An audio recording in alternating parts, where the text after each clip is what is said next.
السلام علیکم ورحمۃ اللہ وبرکاتہ۔ خبر ملی ہے کہ مولانا صلاح الدین یوسف وفات پا چکے۔ انا للہ و انا الیہ راجعون۔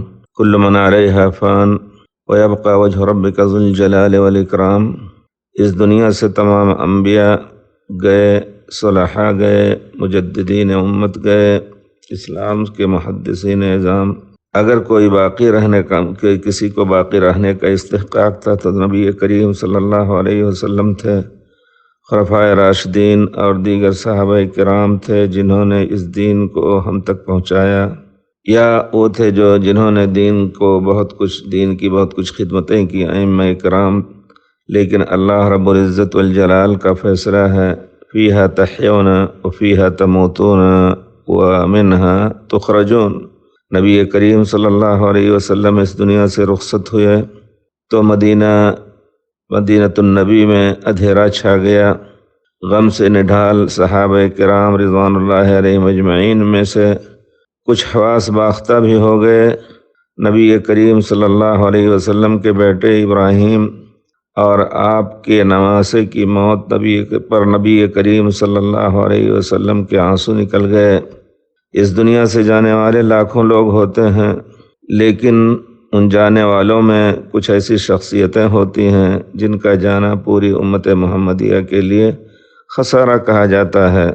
وہ عام طور پر علماء سنت و حدیث ہوتے ہیں جن کا وجود پوری امت کے لیے باعث برکت ہوتا ہے، اور ان کی وفات یا ان کی رحلت پوری امت کا خسارہ سمجھا جاتا ہے۔ انہی علماء کتاب و سنت میں سے مولانا یوسف صلاح الدین رحمۃ اللہ علیہ تھے، جنہوں نے علمی تحقیق تالیف کا ایک بہت بڑا ذخیرہ اپنے پیچھے چھوڑا، صحیح احادیث و آثار سے ماخوذ تفسیر قرآن کریم احسن البیان بھی چھوڑا، جو پوری دنیا کے اردو دان حضرات کے لیے باعث برکت ہے۔ اس کے علاوہ اور دوسری تالیفات بھی حقیقت طالب علم کے لیے مشعل راہ ہیں۔ آپ کی پیاری شخصیت، پیارا خندہ چہرہ نظروں کے سامنے ہے۔ گزشتہ حج میں شاید ملاقات ہوئی تھی۔ آپ کے اس دنیا سے رخصت ہو جانے پر دل پر بہت زیادہ غم ہے۔ نبی کریم صلی اللہ علیہ وسلم نے اپنے فرزند ابراہیم علی النبی علیہ السلام کی موت پر جو غم سے آمیز اور تقدیر الہی کے تسلیم کامل کا جملہ آپ نے فرمایا تھا، ان العین تدمع والقلب يحزن ولا نقول الا ما يرضي ربنا انا للہ وانا بفراقک لمحزونون۔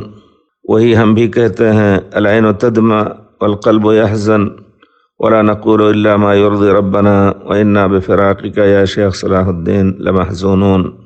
اللہ رب العزت آپ کی مغفرت فرمائے، آپ کو اپنی رحمت میں ڈھانپ کر آپ کی قبر کو روضۃ من ریاض الجنہ بنائے، قبر کے دباؤ اور عذاب سے محفوظ رکھے۔